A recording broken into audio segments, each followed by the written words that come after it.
En Han Venezuela distribuimos productos venezolanos de marcas reconocidas en Alemania y en toda Europa, llevándote al encuentro de nuestros sabores nostálgicos. Este año iniciamos ofreciendo snacks y bebidas para tus celebraciones, nuestros pasapalos venezolanos. Visita nuestra tienda online a través de la página web hanvenezuela.com y síguenos en Instagram, @hanvenezuela. Llevamos Venezuela a tu hogar.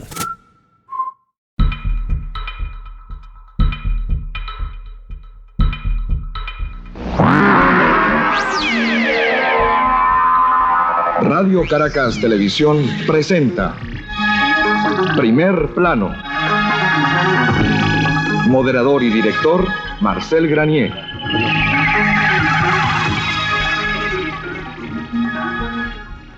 Buenas noches, amigos. Nuestro invitado de hoy es una persona a quien le debo mucho, ya que tanto Carlos Rangel como su esposa Sofía Inver fueron quienes más me estimularon para que yo comenzara este programa. Le debo no solamente ese buen consejo, le debo también muchas ideas buenas que he recibido de él. Quisiera comenzar esta entrevista esta noche comentando un libro extraordinario que Carlos Rangel escribió hace casi 8 años y que si nuestros dirigentes políticos hubiesen leído con un poquito de atención, tal vez el país no se encontraría en la crisis que se encuentra actualmente. Se trata del buen salvaje al buen revolucionario.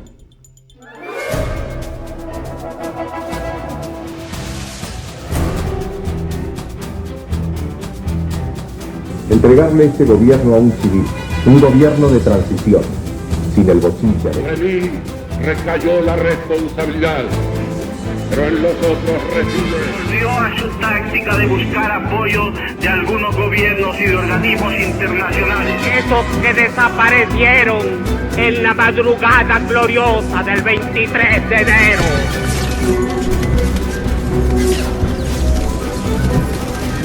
Bajo un gobierno como el mío, entonces la responsabilidad es de Luis Herrera Campinana. Centenares de comercios saqueados y un número no determinado de heridos. Compañeros, lamentablemente por ahora los objetivos que nos planteamos no me perdonan que haya sido 2 veces presidente por aclamación. Juro delante de mi pueblo que sobre esta moribunda la equidad y la responsabilidad social. Ha fallecido el comandante presidente Hugo Chávez Frías. Bienvenidos a una nueva entrega de Pastillas de Memoria. En él, Carlos plantea una serie de mitos que han dirigido a nuestros líderes políticos que han estado presentes en las concepciones políticas vigentes en Venezuela y en general en América Latina y que convendría de una vez por todas destruir, porque hasta el momento solo nos han traído miseria, deudas y muy poco progreso. Carlos, ¿a qué atribuyes tú esa idea que existe en todos nuestros dirigentes políticos de que el socialismo es la solución, de que con el socialismo está el progreso, está el adelanto y está la libertad, cuando la demostración más palpable es ver lo que han resultado esos programas? ¿Por qué crees tú que se empeñan en esa fórmula? Y así vemos Acción Democrática pregonando un socialismo democrático, a Copey un socialismo cristiano y al MAS hasta hace poco un socialismo marxista. Ahora me parece que están tratando de parecerse más a Acción Democrática. Bueno, Marcel, lo atribuyo al atraso con que las ideas nos llegan a Latinoamérica y al atraso de los políticos en general en el mundo entero con relación al tema justamente del socialismo. Ese atraso no es particular a América Latina. Vemos como en Francia hay un gobierno socialista haciendo verdaderos desastres, ¿no? A mí me decía Federico von Hayek en una entrevista que yo le hice en Caracas y que está publicada como apéndice de mi más reciente libro del tercermundismo, que los políticos siempre están un poco a la saga, van detrás de las ideas. Que el socialismo fue una idea extraordinaria, una ambición grandiosa, usar la inteligencia para organizar la sociedad a la perfección, que entusiasmó a prácticamente todo el mundo, pero que hoy en día es una idea que está en bancarrota, evidentemente, pues ya da risa ver las revistas de izquierda francesas, por ejemplo, cómo están consternados estos periodistas con los resultados concretos de lo que ha hecho Mitterrand. Pero que siempre hay un desfase, que hay un momento en que una idea está en auge y los grandes intelectuales, como Marx, por ejemplo, que sin duda alguna es un grandísimo pensador, impulsan esa idea de una manera importante, que es lo que ocurrió con el socialismo, idea anterior a Marx, pero que Marx la formuló de la manera más poderosa posible. Luego esa idea, si es atractiva, conquista la sociedad y conquista una cantidad de gente como periodistas, como maestros de escuela, lo que llama Hayek los diseminadores de ideas de segunda mano. Y entonces eso se enseña en las escuelas y está implícito, está entre líneas en toda la información que uno lee en los periódicos, etc. Y los políticos, de luego, se apoderan de esa idea, que es lo que ha ocurrido con el socialismo. Luego los verdaderos intelectuales, los creadores, la gente que persiste en pensar originalmente y no en trillar surcos ya hechos, se dan cuenta de que esa idea por alguna razón no corresponde al momento, o estaba equivocada, o requiere reformulación. Pero pasa un tiempo antes que esto vuelva a conquistar el cuerpo social. Y es lo que está pasando con la reacción, la palabra no es incorrecta, aunque hoy en día tiene un tinte peyorativo, con la reacción contra el socialismo es una reacción de un cuerpo que se quiere defender de una enfermedad. Esta reacción contra el socialismo es hoy en día el pensamiento de los más lúcidos y más importantes pensadores de nuestra época, desde hace 50 años, desde hace 40 años, Schumpeter, el mismo Hayek, etc., Mises, en fin, una cantidad de señores a quienes se les ha querido ridiculizar cuando evidentemente su pensamiento es el pensamiento moderno. Y ya otros intelectuales jóvenes de otro nivel se han dado cuenta de que esto es así. Pasará tiempo antes que los diseminadores de ideas de segunda mano, los maestros, los profesores universitarios, los periodistas y finalmente los políticos se den cuenta de lo que está pasando. En Venezuela, tú tienes razón, tenemos dos grandes partidos socialistas que están en desacuerdo sobre quién ejerce el poder, pero que en el poder siguen políticas muy semejantes que nos han traído a donde estamos. Ahora, el fracaso de esas políticas que se evidencia con la crisis del 18 de febrero, como se la ha llamado, debería mover a esos dirigentes políticos a la reflexión. El hecho de que durante los últimos, sobre todo durante los últimos 10 años, se haya seguido ese modelo tan intervencionista de Estado, de un Estado omnipotente, megalómano, obeso de paso, porque ya no se da abasto con la cantidad de cosas que abarca. El hecho de que ese sistema haya fracasado debería llamarlos a la reflexión y hacerlos buscar nuevas fórmulas. Sin embargo, cuando uno ve los planteamientos que se están haciendo en esta campaña electoral, tanto por parte de Acción Democrática como por parte de COPEI como por parte de la izquierda, se encuentra que no, que están proponiendo más purgante del mismo que hemos estado tomando. Más de lo mismo, ¿no? Sí, eso pasa con los socialistas, ¿no? Es como el tipo que quiere salir de un hueco cavando cada vez más, ¿no? Yo uso otra metáfora. Yo digo que los socialistas, como cada vez fracasan, entonces son como gente que le exhorta a alguien diciéndole que puede volar y lo convence o lo empuja, ¿no?, a que se tire de un segundo piso. Y esta persona se rompe las piernas, naturalmente. Entonces le dicen que lo que pasa es que no se tiró de suficientemente alto y lo tratan de llevar al piso 10 y repetir la operación. En Venezuela está pasando una cosa que tiene una explicación sencilla. Las cosas complicadas, no siempre, pero a veces tienen explicaciones sencillas. En Venezuela, ¿qué es lo que nos ha propuesto nuestra clase política? Desde hace 25 años y aún antes. ¿Qué es lo que nos están proponiendo los protagonistas de la política venezolana post-gomecista? Nos han estado proponiendo durante 50 años, no son 25, son 50 años, la justicia social, el desarrollo económico, liberarnos de la dependencia petrolera, descentralizar el poder, descentralizar el desarrollo, dar educación a todos los niños, que todos los venezolanos coman bien, que el país tenga una segunda independencia nacional, esta vez económica, etcétera, etcétera. Miramos en torno nuestro y vemos que nada de eso se ha cumplido, que el país hoy, aunque ha manejado gigantescas sumas de dinero, y aunque estos señores tienen muy buena voluntad, que es lo que debería hacerlos reflexionar, no es que sean malvados que han hecho esto a propósito, todo lo contrario, son hombres democráticos, bien intencionados, que han querido hacer bien, y sin embargo estamos en esta crisis muy grave, mucho más grave de lo que se está diciendo y que podría llevarnos quién sabe a dónde. Yo quisiera que más adelante me comentara hacia dónde crees tú que bueno, ¿cuál es la explicación? Tiene que haber algo muy equivocado en el modelo de desarrollo que hemos venido usando. Cosa que por lo demás todo el mundo admite, de izquierda a derecha o de izquierda a izquierda, porque aquí no hay derecha por lo visto. Se dice el modelo de desarrollo ha sido equivocado. Pero nadie dice, por lo menos en la clase política, en quienes manejan el país, cuál es la equivocación. La equivocación es ese famoso capitalismo de Estado, expresión que algunos de nuestros dirigentes usan como una especie de orgullo, ¿no? Como si fuese una cosa muy buena cuando es una maldición. Venezuela, como toda América Latina, heredó muchas cosas malas del Imperio Español. Y entre una de las malas herencias está esa tradición del Imperio Español de que los bienes del subsuelo pertenecen al rey y en la República pues al gobierno.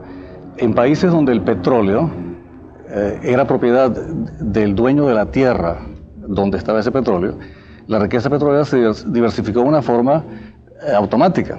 Y escuchen bien esto que voy a decir, no es que los dueños de la tierra donde estaba el petróleo fuesen invariablemente los enriquecidos. No, fueron los promotores, los empresarios, los que supieron crear grandes empresas, los que supieron diseñar tecnología para usar ese recurso, que hace 100 años no era sino una cosa que ensuciaba el agua de los ríos, que es el petróleo.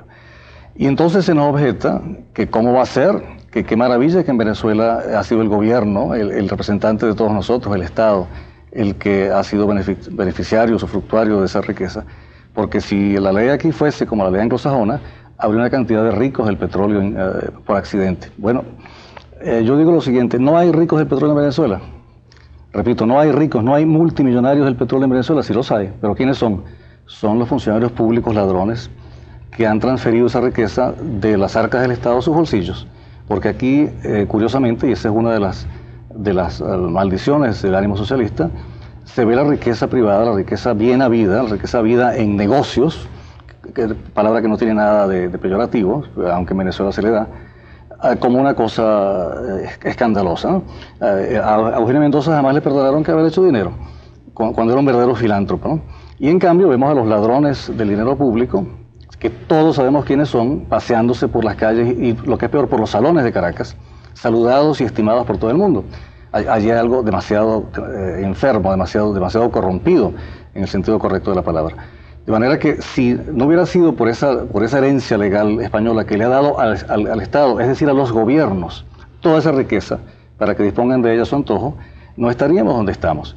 El capitalismo de Estado ha significado que en el momento actual la mitad del ingreso petrolero se va en pagar sueldos de funcionarios y la otra mitad en pagar las deudas y los intereses de las deudas causadas por empresas del Estado, que son una calamidad. Y no se crea, por cierto, que es por incompetencia de los venezolanos que las empresas del Estado aquí pierden dinero.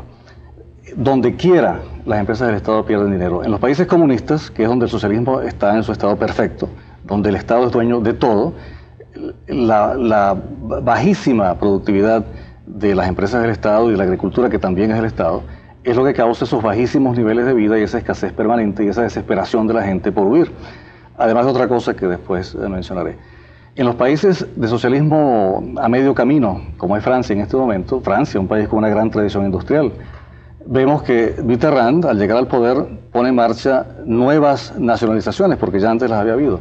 Estas nuevas nacionalizaciones son de grandes grupos industriales, de bancos y de compañías de seguros. Pues bien, en este momento, ya en este momento, esas empresas que eran superavitarias hace 2 años, están perdiendo el ritmo de 20.000 millones de bolívares al año, por cierto, cifra muy parecida a la de Venezuela. Pero si se les agregan las pérdidas de las empresas antes nacionalizadas, como los ferrocarriles, los automóviles, etc., las pérdidas de las empresas del Estado en Francia, que es un país de tradición industrial, de buena gerencia, de buenos administradores, son de 50.000 millones de bolívares al año. Cosa que es menos para Francia, por cierto, que los 20.000 millones nuestros, pero que está causando la devaluación seguida del franco, el hecho de que en Francia han tenido que prohibir los viajes porque no hay divisas para que la gente viaje, y en fin, una hecatombe, una catástrofe que ya hace pensar que el señor Mitterrand no durará los 7 años. Socialista, porque hay un chiste en Francia según el cual alguien dice, caramba, tenemos que aguantar 5 años más de este hombre, de gobierno socialista, y dice, no, ¿y por qué crees que va a caer Mitterrand? No, pero no será socialista 7 años. Vamos a cumplir unos compromisos y ya regresamos.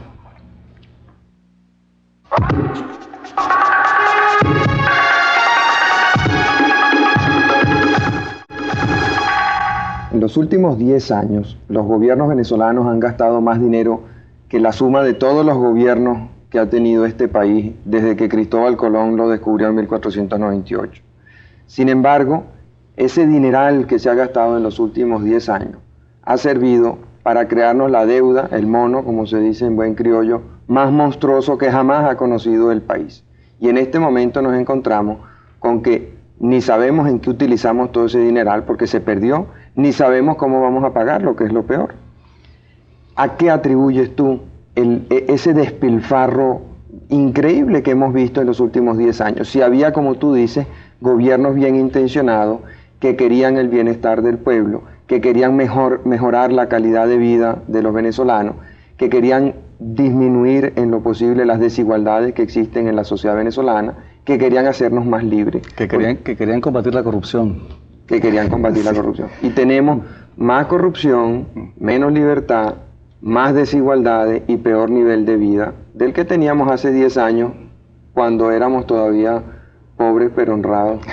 Bueno, yo no estoy enteramente de acuerdo que sea solo en los últimos 10 años. Creo que, como dije antes, es una tendencia de todos nuestros dirigentes políticos post-gomecistas. Yo creo que el general Gómez nunca se preocupó por teorías políticas, era desde luego sumamente antisocialista.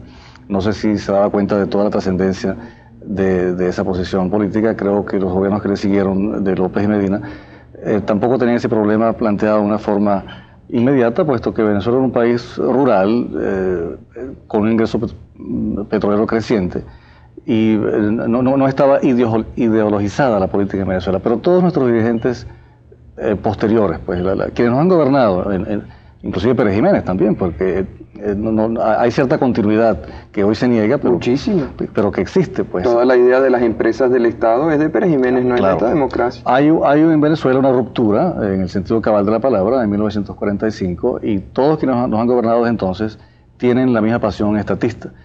Tal vez le hubiera crecido al doctor Biagini si hubiera sido presidente, que por cierto no perdió la candidatura, lo que perdió fue la posibilidad de ser electo por la famosa falta de ortografía.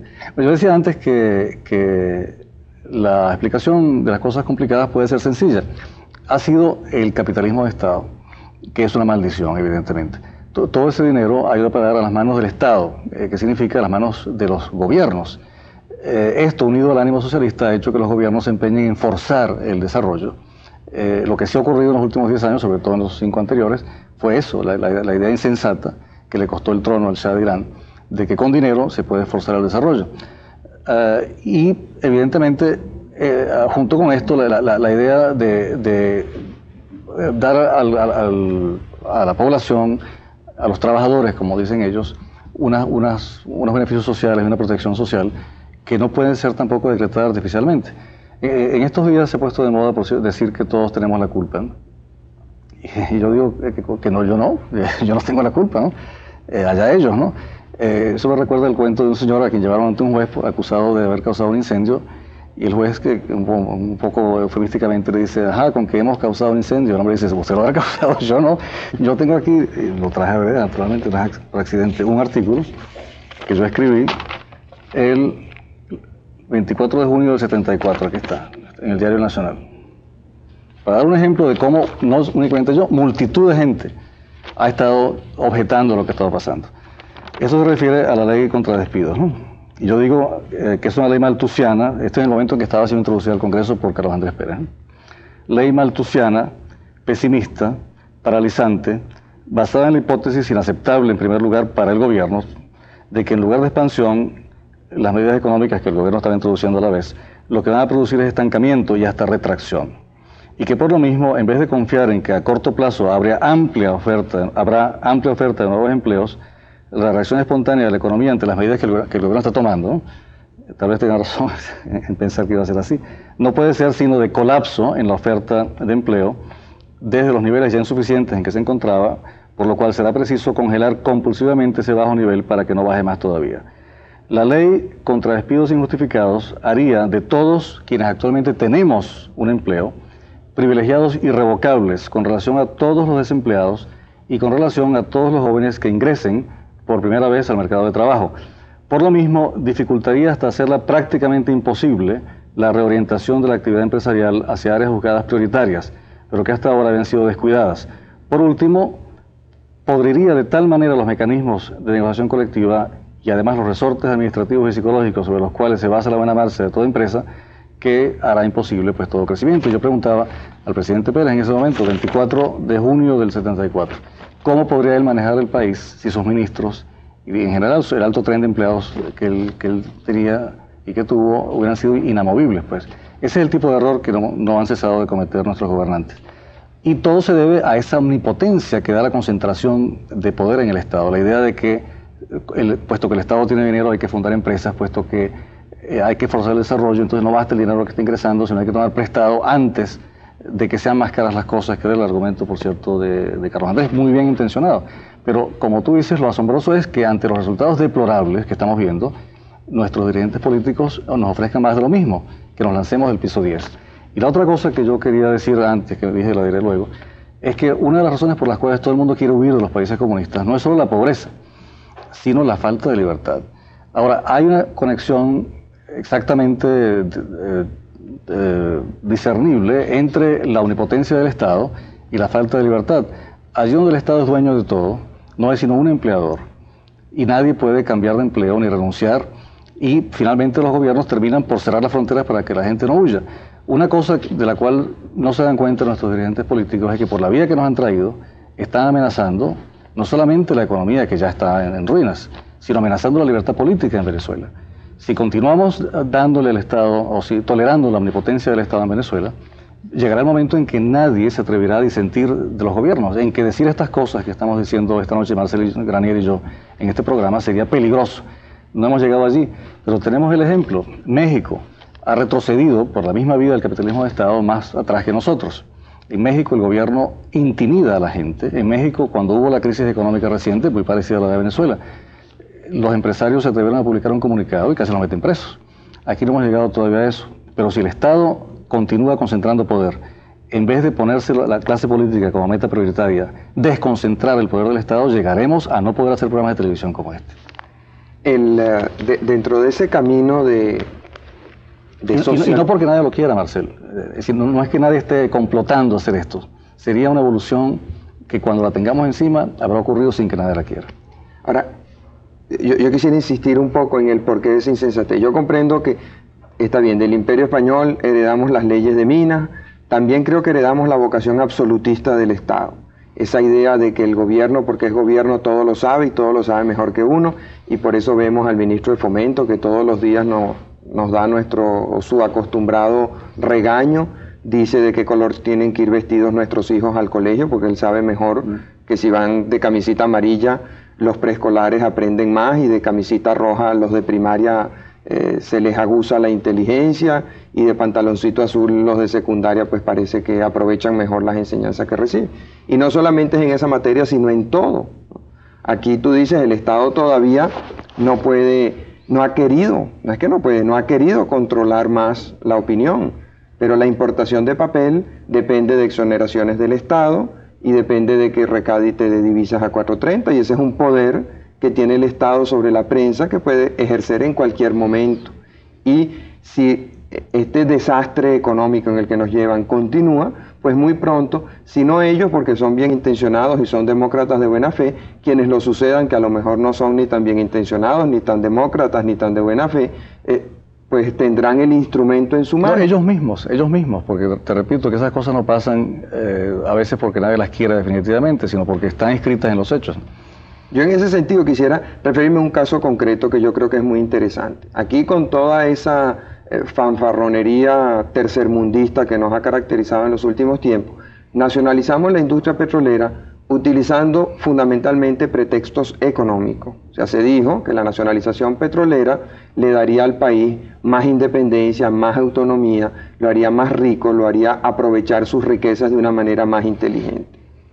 No han pasado ni 10 años todavía de la nacionalización petrolera. ¿Y de qué ha servido? Ha servido de pretexto para que el Estado gaste y se endeude mucho más. Al principio lo dejaron que hicieran un fondo importante, 6.000 y pico millones de dólares, pero cuando se les trancó el serrucho dentro de su política socializante, no tenían a dónde recurrir, y entonces resolvieron cogerse ese dinero de petróleo de Venezuela. Y ahora está franca y abiertamente planteado, el ministro Calderón Berti lo dijo en Buenos Días ya, está planteada la politización descarada de la industria. Ya no solamente es quitarle el dinero para, como sirvió en este caso, para financiar la fuga de capitales, porque para eso fue para lo que sirvieron las divisas de petróleo de Venezuela, para más nada, sino que ahora está planteada la idea de meter jefes políticos dentro de la industria. ¿Con qué fines? No lo sé. Bueno, eso es, entre todo lo malo que está pasando en Venezuela, tal vez lo más grave, ¿no? Porque evidentemente mientras la industria petrolera produzca riqueza, ha habido riqueza y habría riqueza para despilfarrar en otras cosas. Ese asalto a PDVSA, pues ese despojarla de sus divisas y esa especie de afirmación del Estado mediante este gobierno, hubiera podido ser mediante otro, porque la tendencia, reitero, que es la misma en los gobiernos de Adeo de Copey, de que PDVSA es un instrumento del Estado y que el Estado es dueño de ella y que puede hacer con ella lo que se le antoje, como dijo el doctor Díaz Bruzual en un comunicado célebre en noviembre, un remitido en la prensa, que si el Congreso tenía la osadía pues, de tratar de revertir el convenio cambiario mediante el cual se le quitaban los dólares a PDVSA, había 8 o 9 maneras distintas de hacer lo mismo. Y claro que es así, puesto que el gobierno... ¿Eso fue antes de garantizar que no habría devaluación? ¿O? Eso fue antes, eso fue en noviembre, ¿no? Es así, puesto que nuestra industria petrolera es del Estado, lo que significa que es de los gobiernos. Esa es una cosa bien sencilla, pero que la gente no entiende. La gente de ánimo socialista tiende a mitificar al Estado como una especie de benefactor y de salvador del bien común, cuando el Estado son los distintos gobiernos que lo ocupan, que lo capturan mediante elecciones o de otra manera. Dentro de todas las cosas malas que están pasando, el deterioro acelerado de la industria petrolera es el más grave de todos, pues es el hecho más grave de todos. Aquí cuando se habla del desastre de las empresas del Estado, hay gente que tiene la audacia de decir, pero PDVSA funciona. Claro, ¿cómo no va a funcionar? Si PDVSA tiene a 8 años de distancia la herencia de una gran tradición de buena administración privada. Esas empresas siguen funcionando por la inercia que traían de ser grandes empresas privadas bien administradas. Yo tenía la esperanza de que iba a tomar más de 8 años lograr nuestros gobiernos lo que han logrado, pero en efecto, pues PDVSA está hoy en graves problemas. Incluso se habla de que su flujo de caja va a ser insuficiente para el mes de agosto o septiembre. En estas sesiones del Congreso, que todavía tienen algunas semanas por marchar, los partidos políticos principales tienen en sus manos varias fórmulas para devolverle a PDVSA no su antigua prosperidad y no su antigua confianza en sí misma, que es lo peor, porque la manera como se ha golpeado a PDVSA ha bajado terriblemente la moral y el ánimo y el espíritu de sus gerentes a todos los niveles. Sí, pero para darle por lo menos bolívares con que pagar los sueldos. Dejar de saquearla fijando precios de referencia falsos, distintos y más altos a los precios de realización. Modificar la ley de impuestos sobre la renta para que PDVSA, cuando tenga ingresos, pague altos impuestos, pero cuando requiera mantener sus ingresos para exploración, pueda tener esos recursos. Y aquí la gran paradoja es que en el momento de apretarse el cinturón, como se dice, de hacer ahorros, quienes los ha hecho en primer lugar, porque son todavía empresas eficientes, es la industria petrolera. En cambio, otras empresas del Estado, que han sido despilfarradoras por naturaleza, tienen mucha más dificultad y además mucha menos voluntad de obedecer o de guiarse por consignas de austeridad. De manera que tienes tu razón, ahí estamos muy mal. Vamos a cumplir unos compromisos. Al regreso quisiera que analizáramos un poco hacia dónde crees tú que nos puede llevar esta crisis, si ella servirá para que los venezolanos hagamos un examen de conciencia y busquemos otras fórmulas políticas más democráticas, más libertarias que las que hemos venido practicando en los últimos tiempos, o si esto servirá para profundizar todavía más la crisis y llevarnos hacia el populismo o hacia la dictadura. Ya regresamos.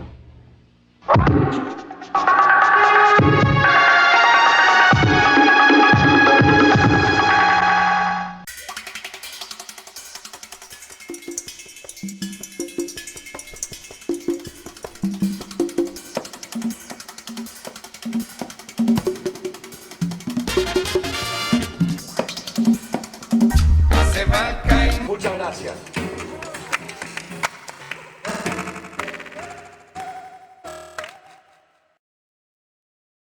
En Han Venezuela distribuimos productos venezolanos de marcas reconocidas en Alemania y en toda Europa, llevándote al encuentro de nuestros sabores nostálgicos. Este año iniciamos ofreciendo snacks y bebidas para tus celebraciones. Nuestros pasapalos venezolanos. Visita nuestra tienda online a través de la página web hanvenezuela.com y síguenos en Instagram, @hanvenezuela. Llevamos Venezuela a tu hogar.